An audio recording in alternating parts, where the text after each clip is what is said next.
할렐루야. 네, 반갑습니다. 오늘은 우리 앞뒤 좌우로 먼저 인사를 먼저 하고 시작을 했으면 좋겠다라는 생각이 들어집니다.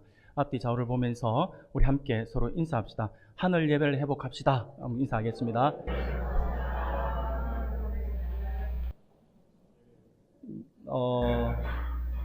마음 상하신 거 아니죠? 예, 인사를 하자 했더니 마지못해서 하시는 느낌이 있는 것 같아요. 다시 한 번 더 은혜 받는 시간 됩시다 하고 우리 웃으면서 함께 인사 나누겠습니다. 은혜 받는 시간 됩시다. 네. 할렐루야. 네.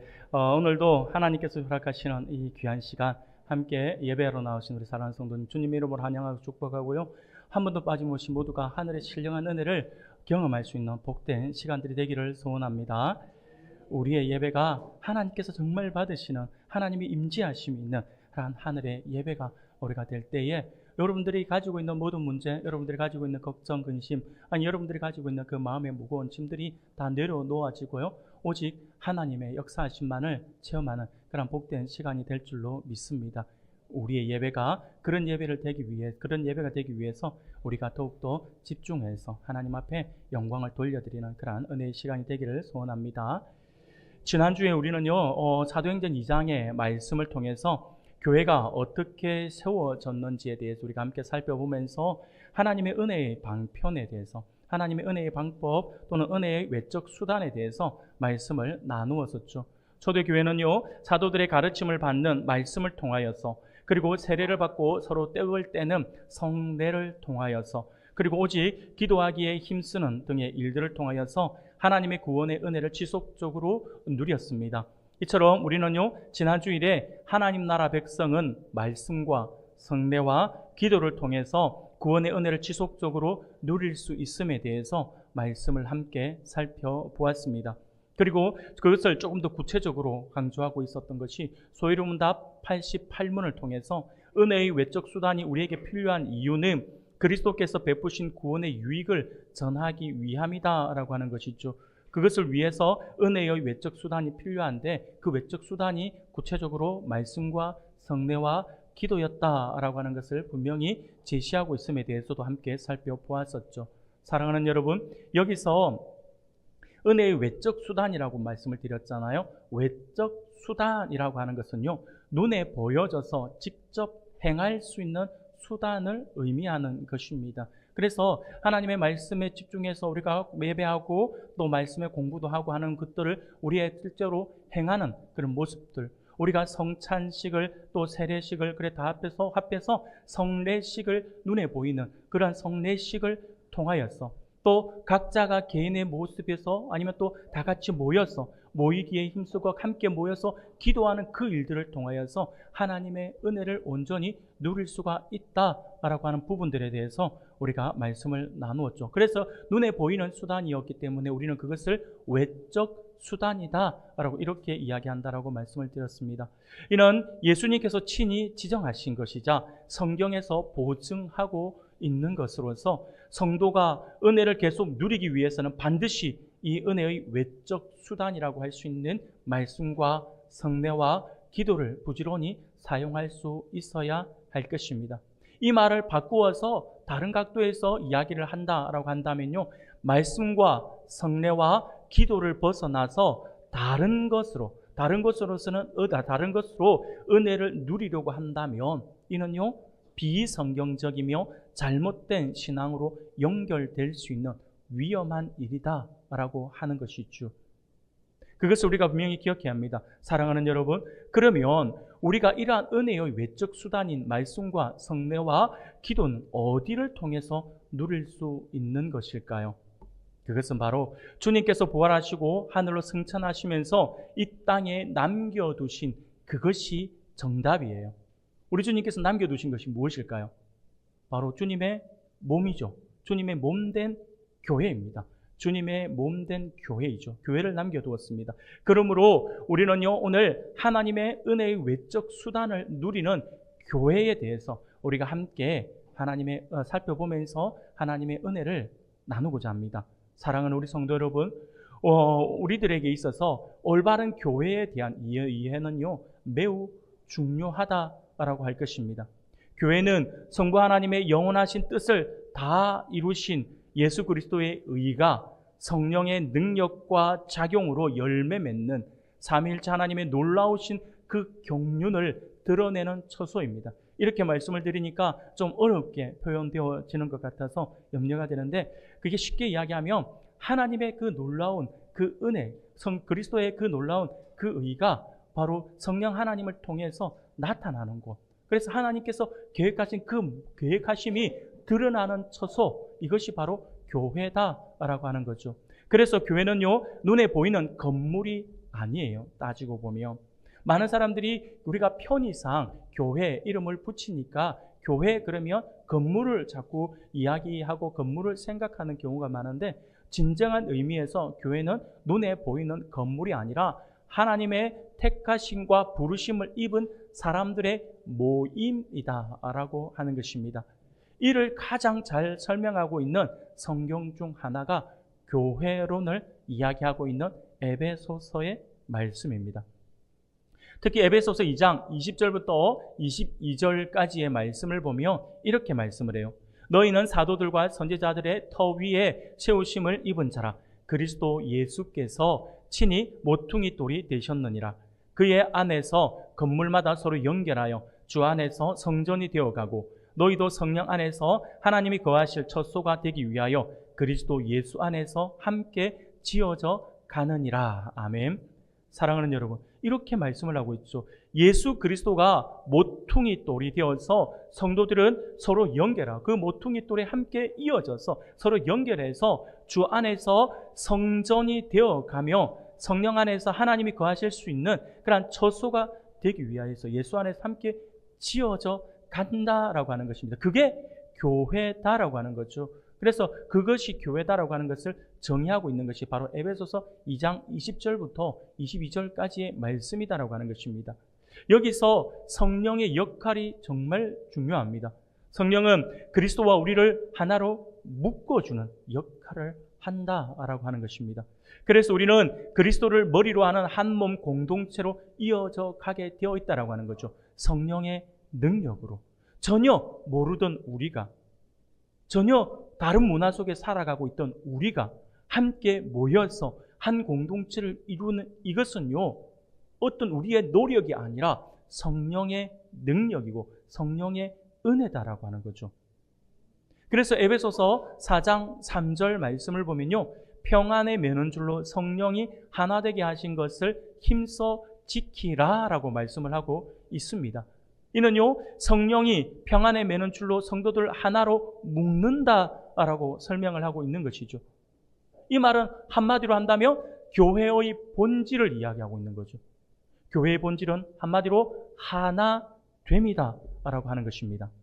모든 신자는 각기 다르지만 그리스도를 머리로 하며 성령으로 밀접하게 연결되어 있기 때문입니다. 이런 교회의 모습을 가장 잘 보여주고 있는 예가 바로 직분이라고 할 수가 있습니다. 교회에서 내가 어떤 직분을 맡고 있느냐, 어떤 일을 하고 있느냐가 중요하다라고 하는 거죠.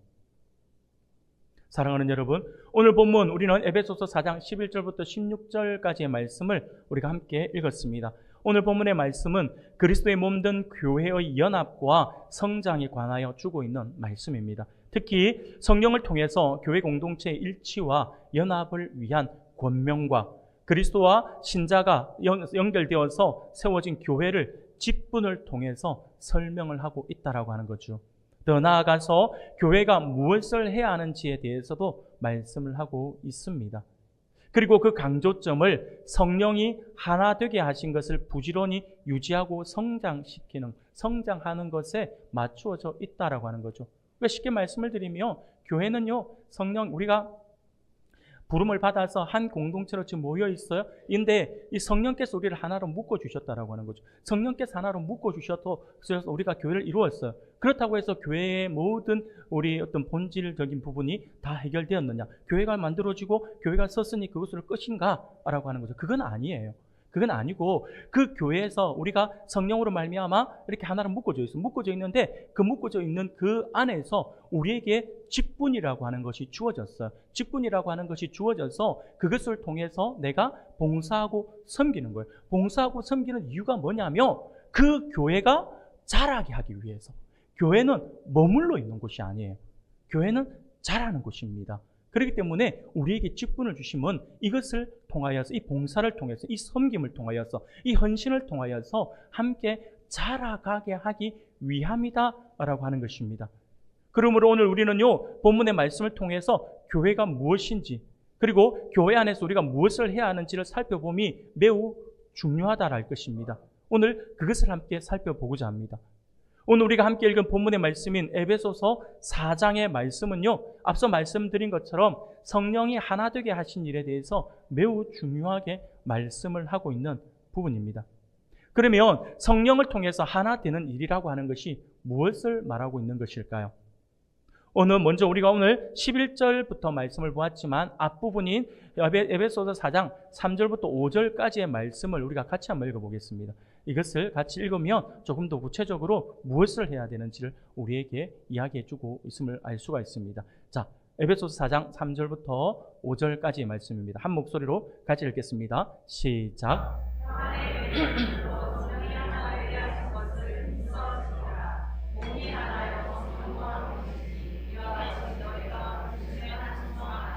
부르심을 받았느니라. 주도 한 분이시요 믿음도 하나요 세례도 하나요. 아멘. 사랑하는 성도 여러분, 앞서 말씀을 드린 것처럼 에베소서 4장 전반에 걸쳐서 성령이 교회를 하나 되게 하신 것을 강조하고 있음을 보게 됩니다. 사실 우리 교회의 모습을 한번 떠올려 보십시오. 우리의 교회 모습을 한번 떠올려 보면요, 우리가 각자 다른 배경을 가진 성도들이 모이는 다양성을 떠올릴 수가 있어요. 서로 달라요. 서로 다른 모습, 다른 문화, 다른 환경 속에서 자랐어요. 그런데 3절 말씀을 볼 때에 성령께서 이렇게 다양한 성도들을 평안의 면은 줄로 하나로 묶으셨다라고 말씀을 하고 있습니다. 그렇다면 이렇게 서로 다른 다양한 신자들이 모여서 하나가 될 수 있는 비결, 그것은 바로 성령께서 행하시는 일 때문에 그것이 가능하다라고 하는 것이죠. 무엇보다 성령께서 우리가 교회에 모일 때에 하나 되도록 만들어주시고 그리스도 안에서 모든 신자가 하나 되기를 원하신다라고 하는 사실을 분명히 알아야 한다라고 하는 것입니다. 사랑하는 성도 여러분, 하나님의 원 마음은요, 우리가 흩어짐이 아니에요. 하나됨이에요. 하나됨. 그렇다고 해서 흩어짐이 전혀 흩어짐이라고 하는 단어가 우리하고 상관이 없는 단어냐? 그건 또 아니에요. 제가 말씀을 드리는 우리 어떤 다툼이 있어서 흩어지는 그런 흩어짐은 성경적이지 못합니다. 근데 흩어짐은요, 하나님의 마음 안에, 말씀 안에서 하나로 뭉쳐진 우리가 하나가 되어서 하나님의 말씀을 받고 그리고 세상으로 흩어져야죠. 세상으로 흩어져서 각자의 삶의 처소에서 그 하나님의 사랑을 심는, 그래서 하나님 나라가 조금씩 확장되어 가는 그 일에 우리가 쓰임을 받아야 한다라고 하는 거죠. 그게 교회의 역할이에요. 하나님께서 이 땅에 교회를 남겨주신 이유다라고 하는 것이죠. 그러나 원칙적으로 볼 때에 근본적인 모습으로 볼 때에 교회는요, 흩어짐이 우선이 아니라 모여서 하나됨이 우선이, 하나됨을 통하여서 자라서 우리가 흩어지는 거죠. 그래서 세상으로 나아가서 하나님의 사랑을 전하는 것이죠. 바로 성령께서 그것이 가능하도록 한다라고 하는 것입니다. 그리스도 안에서 모든 신자가 하나 되기를 원하시는 것이 하나님의 마음이다라고 하는 것이죠. 사랑하는 여러분, 그러면 성령께서 우리를 무엇으로 하나 되게 하신다라고 하는 것일까요? 하나님께서는요, 우리가 한 소망 안에서 있도록 부르시기를 즐겨하심을 알아야 합니다. 쉽게 말하면 우리가 하나 된다 할 때에 우리가 그냥 어깨동무 해가지고 우리는 하나 막 똘똘 뭉쳐가지고 우리는 한 공동체 늘 이렇게 해야 된다, 이게 아니라 같은 우리 꿈을 꾸고 같은 곳을 바라보면서 같이 그 꿈을 향하여서 달려나가는 그거, 같은 비전을 품고 나가는 그것을 이루어야 된다라고 하는 거죠. 바로 그것을 한 소망이라고 하는 단어로 우리에게 이야기해 주고 있습니다. 5절 말씀을 보면 하나됨이 얼마나 중요한 것인지를 우리에게 이렇게 말씀을 하죠. 주도 한 분이시요 믿음도 하나요 세례도 하나요 라고 말씀을 합니다. 믿음과 세례로 하나 되는 언약 공동체로 우리를 묶어주셨다라고 하는 것을 우리가 알 수가 있어요. 이렇게 성령께서 신자들을 평안에 매는 줄로 묶고 하나 되게 하신 기관이 바로 교회라고 하는 곳입니다. 그런데 이 자꾸 교회 안에 분란이 일어나요. 교회가 자꾸 시끄러워요. 교회가 자꾸 흩어지려고 하고 교회가 자꾸 막 뭉쳐지지 않아요. 그 말은 무슨 말일까요? 성경적인 교회를 우리가 만들어내지 못하고 있다라고 하는 거죠.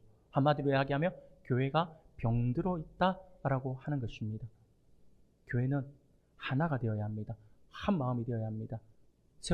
하나님께서 세우신 지도자를 중심으로 해서 하나가 되어야 합니다. 같은 마음을 품어야 합니다. 그래야지만 하나의 공동체로서 바르게 우리가 성장할 수가 있다라고 하는 것입니다. 이러한 성질 때문에 우리는요, 교회를 유기체적 특징이 있다라고 그렇게 이야기를 합니다. 이 말은요, 교회가 그리스도를 머리로 하여서 그 아래에 각 지체가 하나로 밀접하게 연결되어 있는 살아있는 기관이다라고 하는 거죠. 살아있는 기관이자 유기체다, 하나다, 하나의 살아있는 공동체다라고 이야기를 하는 것입니다. 11절부터 11절부터 12절, 11절, 12절 말씀을 우리가 같이 읽겠습니다. 같이 읽겠습니다. 시작. 그가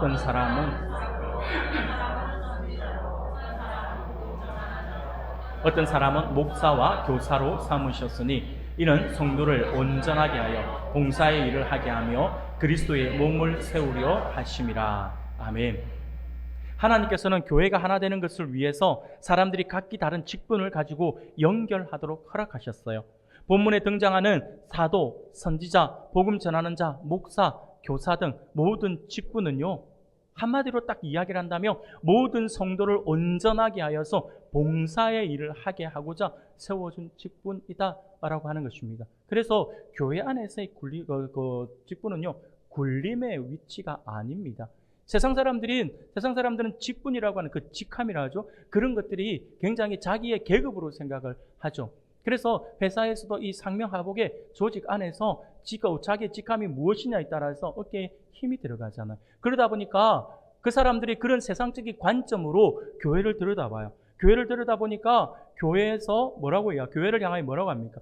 교회는 제일 높은 사람, 1등 높은 사람이 목사라고 이야기를 해요. 목사고, 그 다음은 장로, 그 다음은 안수집사, 권사, 서리집사, 나는 아무것도 아닌데 그럼 말단이지. 막 이렇게 생각하는 사람들이 많아요. 그런데 그렇지 않습니다.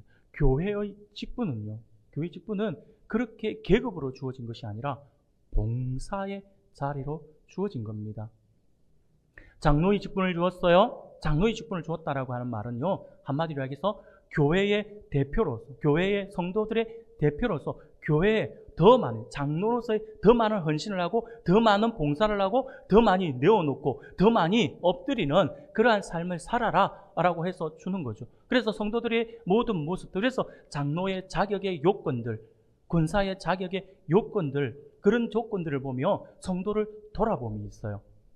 성도를 돌아보면서 성도들이 힘들고 어려운 것이 없는지 돌아보고 기도하고 신방하고, 그래서 본인이 신방하고 하는 것들에 대해서 신방하면서 담임 목사에게 이게 이야기를 또 이렇게 보고를 해주고, 본인이 신방을 하는 것이 버겁고 힘겨울 때는 저보다는 목사님이 통하여서 말씀이 주어지는 것이 더 위로가 된다 할 때는 목사님에게 신방을 요청해서 같이 신방할 수 있도록 하고, 이게 장로의 역할이에요.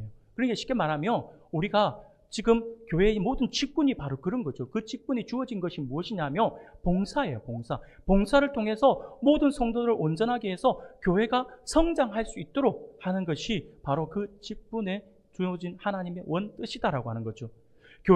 성도가 교회 안에서 이와 같은 직분을 감당함으로 그리스도의 몸을 세우는 일을 행하게 된다라고 하는 거죠. 이것은요, 우리가 교회 안에서 조금 전에 말씀드린 것처럼 성경 안에 나와 있는 것처럼 어떤 직함이라고 하는 그 직분이 주어진 그 사람들에게만 허용되는 것이 아니에요. 당신은 장로니까 더 섬겨야죠. 당신은 권사니까 더 섬겨야죠. 당신은 집사니까 더 섬겨야죠. 이게 아니라 모든 사람이 다, 모든 성도가 다 이 안에 포함되는 거예요. 내가 찬양팀으로 섬긴다. 봉사죠. 봉사를 하기 위해서 그 찬양팀이라고, 찬양대라고 하는 직함이 주어진 거죠. 방송실도 마찬가지예요. 주방도 마찬가지예요. 모든 부분이 마찬가지예요. 모든 섬기고 헌신하는 부분들. 그래서 할 수만 있다면 저는 개인적인 욕심이 가지고 있다면 그 욕심은요, 저는 우리 교회, 우리 은강교회에 소속되어 있는 모든 성도들은요, 예외 없이, 한 번도 예외 없이 최소 하나 이상씩은 봉사의 직분을 가질 수 있기를 바랍니다. 섬길 수 있기를 바랍니다. 근데 그 섬김이 어떤 직함이 아니라 하더라도 할 수 있어요. 제가 앞에 있던 교회도 이 운동을 벌려가지고, 그래서 전 교인, 그때 교인이 한 400명이 되는 교회인데, 전 교인이 하나 이상씩은 봉사할 수 있도록 하자 해가지고, 막 종이에다 쫙 적었어요. 이렇게. 적어가지고, 내가 할 수 있는 일이 뭔가 적으라고요. 그러니까, 교회 교역자들이라든지 지도자들이 생각하는 거는 이렇게 한계가 있어요.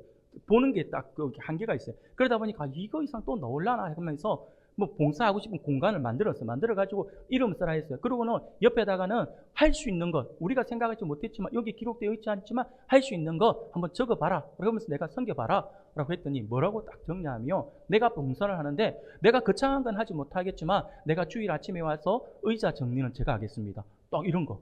내가 주일 아침을 돌아보면서 휴지 조각 하나라도 있으면 그거 제가 다 줍겠습니다. 휴지가 있으면 저를 탓하십시오. 막 이런다든지. 아니면 제가 주일학교 아이들을 제가 케어하는 데 있어서 같이 놀아주겠습니다. 주일학교 아이들 내가 데리고 있겠습니다. 차량 봉사 제가 하겠습니다. 차량 들어올 때에 우리가 교회가 있으니까요. 주차 그 공간을 제가 확보해 놓겠습니다. 이런 거. 그러니까 우리가 생각할 때 뭐 생각하지 못했던 것들이 막 나와요. 막 나오는데 정말 많았어요. 그러니까 이런 것들이 하나씩 다 하겠다라고 막 적여지니까, 와, 모든 성도들이 함께 움직여지니까 얼마나 교회가 유기체적이고 움직이는 것이 보여지는지 얼마나 감사한지 몰라요. 이게 교회의 진정한 모습이에요. 직분을 가진 자만이 섬기는 것이고 봉사하는 것이다가 아니라 우리 모두가 직분을 가졌다라고 하는 것은요, 어떤 의미냐면 내가 직분을 가지고 있기 때문에 그 봉사하는 일에 더 많이 할 수 있는 기회가 주어진 거예요. 쉽게 말씀을 드리면 집사의 직분을 가지고 있어요. 집사의 직분을 가지고 있는 사람은요, 장로의 직분을 가지고 있는 사람들이 할 수 있는 그 역할을 하지 못해요. 그건 장로의 직분을 가지고 있는 분이 할 수 있는 거기 때문에. 그래서 그는 직분이 필요한 겁니다.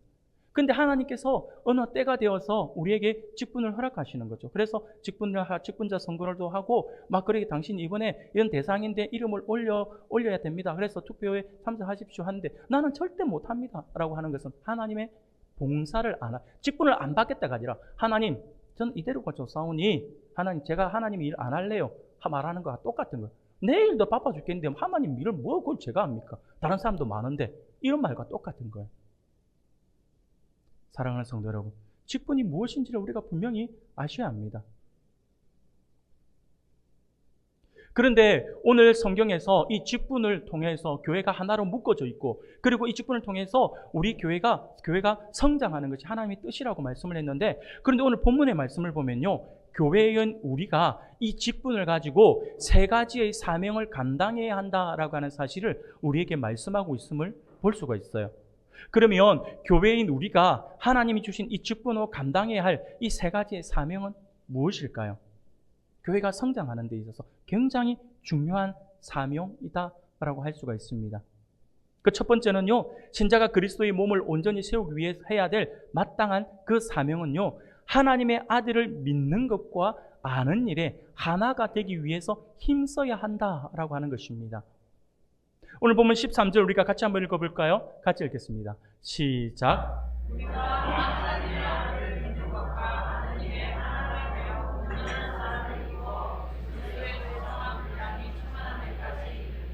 아멘. 이는 곧 믿음과 지식의 통일성을 말하고 있는 것입니다. 바른 믿음은 바른 지식에 기초합니다. 여러분 이거 잘 아셔야 돼요.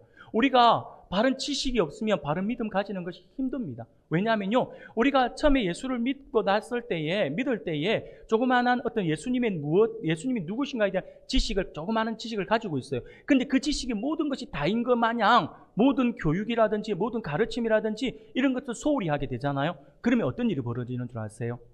그 지식 안에서 자꾸 하나님의 말씀을 자꾸 집어넣어서 그 지식이 온전해지면서 지식이 성장해야 되는데, 하나님의 말씀이 주어지지 않으니까 그 지식 안에 무엇이 들어가는 줄 아세요? 내 생각, 내 판단, 내 사고, 내 경험이 들어가는 거예요.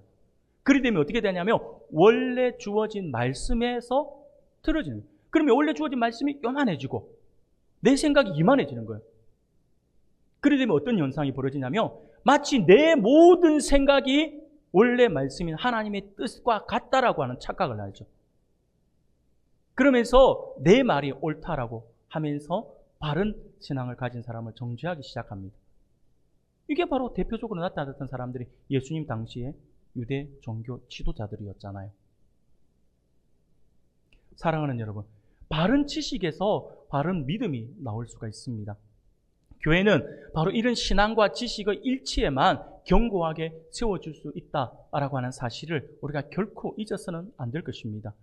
특별히 역사적 관점에서 볼 경우에도요, 거의 모든 이단의 출발이 그리스도에 대한 잘못된 이해와 지식에서 출발했다라고 하는 그 과거 교회사의 경험은요, 기독론이라고 하는 예수님에 대한 바른 지식이 얼마나 중요한지 우리에게 충분히 알게 해준다라고 할 수가 있습니다. 모든 이단들은 처음 출발할 때는 바르게 출발을 했다가 잘못된 지식으로 인해서 삐딱하게 나가는 거죠. 그래서 이단이라고 하잖아요.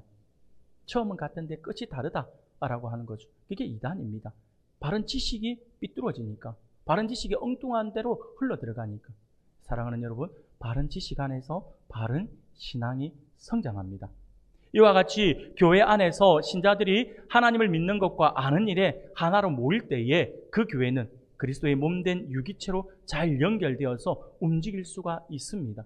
그러면 우리들이 이렇게 하나님의 아들을 믿는 것과 아는 일에 하나가 되기 위해 힘써야 하는 것은 어느 정도에까지 우리가 힘써야 하는 것일까요? 성경은 우리에게 분명히 말씀하고 있죠. 우리가 온전한 사람을 이루어서 그리스도의 장성한 분량이 충만한 데까지 이르도록 해야 한다라고 성경은 말씀을 하죠. 여기서 장성한이라고 하잖아요. 장성한으로 번역한 헬라어 원어를 보면요, 헬리키아스라고 하는 단어인데, 이 헬리키아스라고 하는 단어는 장성한으로 번역이 되었지만 실은 이 단어는요, 성숙함을 의미합니다. 성숙함을 의미하는 명사예요. 그러므로 이 부분을 우리가 다시 번역을 해본다면 아마 이렇게 번역할 수 있을 것 같아요. 그리스도의 충만한 성숙함의 분량에까지가 되는 것이겠죠. 그러므로 이러한 표현은요, 오늘 우리 그리스도인들이 지향해야 할 목표가 그리스도의 장성한 분량에까지 이르는 것이다라고 하는 것을 알 수가 있습니다. 흔히 우리가 그리스도인이다라고 이야기할 때 이는요, 그리스도를 닮아가는 사람들을 뜻하는 단어이다라고 하는 사실을 우리가 분명히 기억해야 할 것입니다. 내 삶은 전혀 그리스도와 닮지 않았는데 내가 그리스도인이라 불리고 있다. 그렇다면 부끄러운 줄 알아야 합니다. 부끄럽게 생각해야 합니다. 우리가 그리스도인이다 라고 한다면 그는 그리스도를 품고 그리스도를 닮아가고자 애쓰는 그러한 사람들입니다. 그렇다고 해서 제가 이제부터 바로 180도 바꾸어서 내가 그리스도인처럼 내가 그리스도의 모습을 장성한 분량에까지 성장한 모습으로 내가 나아가야 된다라고 말씀을 드리는 거 아니에요. 그것은요, 서서히 하시면 돼요. 늘 제가 말씀을 드리잖아요. 어제보다는 오늘보다는 내일 조금씩만 우리가 닮아간다라고 한다면 나도 모르는 사이 내가 주님 오시는 그날 내가 그리스도와 굉장히 닮아있는 사람이 되어 있을 것입니다. 사랑하는 여러분, 이게 우리가 갖추어야 될 우리의 모습입니다. 교회인 우리가 하나님이 주신 직분으로 감당해야 될 두 번째 사명은요, 무엇이냐면 오직 사랑 안에서 참된 것을 하여서 범사에 그리스도에게까지 자라는 일에 함께 힘써야 한다라고 성경은 말씀을 합니다. 15절을 같이 읽어볼까요? 같이 읽겠습니다. 오직 사랑 안에서 참된 것을 하여 범사에 그에게까지 자랄지라. 그는 머리 곧 그리스도라. 아멘. 여기서 말하고 있는 참된 것을 하여라고 하는 말은요, 무슨 말이냐면 진리를 말하는 것을 이야기합니다. 사랑 안에서 진리를 말하라 라고 하는 것이죠. 바울은요, 여기에서 왜 사랑 안에서 진리를 말하라 라고 하는 것일까요? 그냥 진리를 말하면 되는데 왜 진리를 말하라고 이야기하지 않고 사랑 안에서 진리를 말하라 라고 이렇게 말을 하고 있는 것일까요? 이것은요, 진리와 사랑이라고 하는 것은요, 서로 상호 보완적이기 때문에 그렇습니다. 쉽게 말씀을 드리면 사랑이 없는 진리는 삭막해요. 능력이 없어요. 또한 진리가 없는 사랑은 연약하고 일시적이기 때문입니다. 그래서 사랑과 진리는요, 항상 서로 같이, 서로 보완적으로 같이 연결되어 있어야 합니다. 그러므로 복음의 진리를 말하고 전하는 사람은요, 자신의 말과 행동이 그리스도의 사랑에 기초하고 있는 것인지를 점검해 보아야 하며, 영혼에 대한 사랑의 동기로 이루어지고 있는지 살펴보아야 한다라고 하는 것입니다. 가르치는 사람이나 받는 사람이나 복음을 전하는 사람이나 모두가 마찬가지입니다. 진리의 말씀이라고 해서 진리의 말씀을 가르친다라고 하는데 그 진리의 말씀을 가르치면서 사랑이 담겨 있지 않아요. 그러면 어떻게 되는 줄 아세요? 그러면 정죄가 되는 거죠. 내가 진리의 말씀을 가르치는데 왜 변하지 않느냐? 왜 똑바로 못 사느냐? 왜 이 땅으로 사느냐? 이렇게 되는 거죠. 근데 거기에 사랑이 담겨 있어요. 그러면 진리의 말씀이 증거되어졌는데도 불구하고 변하지 않는 모습을 보면서 이유가 뭘까에 대한 부분을 찾게 되는 거죠. 그러면서 그의 상황들을 지켜보면서 같이 공감하는 마음을 가지게 되는 거죠. 그래서 사랑과 진리는 굉장히 중요합니다. 같이 서로 보완적이기 때문에 굉장히 이렇게 같이 있다라고 하는 사실들을 우리가 절대 잊어서는 안 됩니다. 영혼에 대한, 우리가 복음을 전할 때도, 영혼에 대한 그 모든 것들을 전할 때도 사랑이 우리 안에 동기가 되어 있는지 우리가 살펴보아야 한다라고 하는 것이죠. 그리고 범사에까지 그에게 자랄지라라고 말씀을 하죠. 그것은요, 그리스도에게까지 자라야 한다라고 하는 것을 말하고 있는 것이죠. 우리 성도들의 신앙 성장의 목표 지점이 완전히 그리스도다라고 하는 사실을 보여주고 있는 것입니다. 사랑하는 여러분, 성도들은요, 그리스도에게까지 자라야 합니다. 성도의 신앙 성장의 목표는 사람들 중에 성숙한 인격을 가진 누군가가 아니라 완전하신 그리스도이시다라고 하는 사실을 우리가 잊어서는 안 될 것입니다. 앞에서 성숙도 마찬가지고 여기서 성장도 마찬가지예요. 내면뿐만 아니라 우리 안에 보여지는 모든 삶의 모든 모습들이 우리 주님을 닮아야 한다. 우리 주님에게까지 자라야 한다라고 하는 거죠. 범사에라고 표현하고 있어요. 이 범사에라고 하는 말은요, 모든 분야에 혹은 모든 면에서라고 하는 뜻입니다. 쉽게 말씀을 드리면 성도는 자신의 성품이나 인격, 행위, 그 모든 면에 있어서 자신의 성장의 최종 목표를 그리스도에게 두어야 한다라고 하는 것입니다. 이런 자세로 나아가는 성도만이 참된 그리스도인이라 할 수 있고, 이런 교회가 참된 교회다라고 할 수가 있는 것입니다. 사랑하는 성도 여러분, 그러므로 우리 모든 성도들은 교회의 머리 대신 예수 그리스도로부터 성장에 필요한 모든 영양분을 공급받아서 사랑 안에서 참되게 실천하는 데까지, 그 모든 사랑을 실천하는 데까지 자라나가는 그 일에 힘쓰는 우리 모든 성도님들이 되기를 소원합니다. 그리고 또 한 가지 있죠. 교회인 우리가 하나님이 주신 직분으로 감당해야 할 사명, 그것은요, 마지막으로 서로 연결되고 결합되어서 몸을 자라게 하고 사랑 안에서 스스로 세우는 일을 감당해야 한다라고 말씀을 합니다. 16절 말씀에서 그 말씀을 하고 있습니다. 같이 한번 읽어볼까요? 그에게서 온몸이 각 마디를 통하여 도움을 받음으로 연결되고 결합되어 각 지체의 분량대로 역사하여 그 몸을 자라게 하며 사랑 안에서 스스로 세우느니라. 아멘. 사랑하는 성도 여러분, 이 말씀은요, 몸이 균형 있게 성장하는 과정 중에 일어나는 필연적 현상을 실예로 들어서 그리스도 안에서 한 몸을 이룬 교회가 다양하고 이질적인 구성원들 사이에서 성령의 역사로 서로 조화를 이루어 균형 있게 자라간다라고 하는 사실을 밝히고 있는 것입니다. 바로 서로 연결되어 결합되어서 몸을 자라게 하는데 힘을 써야 한다라고 하는 거죠. 바로 직분을 가지고 있는 우리, 무엇인가 우리가 가지고 있는 그것을 가지고 있다라고 한다면 그것으로 우리가 늘 서로 함께 꼼꼼하게 연결되어 있어야 합니다. 연결되어서 함께 성장하고 함께 자라야 합니다. 한쪽만 자라고 한쪽이 자라지 않아요. 그럼 어떻게 될까요? 당연히 건물이 무너질 수밖에 없겠죠. 함께 자라야 합니다. 계속해서 에베소서의 말씀에서 강조하고 있는 사랑은요, 바로 우리를 위해 제물이 되어 자신을 드리신 예수 그리스도의 사랑을 본받아 하나됨을 이루는 것을 이야기하고 있는 것입니다. 그 사랑이 근본 중심에 있어야 한다라고 하는 것이죠. 사랑하는 우리 성도 여러분, 우리가 주일 아침에 우리가 교리의 말씀을 가지고 교리 공부도 함께 우리가 하면서 말씀을 계속 나누고 있죠.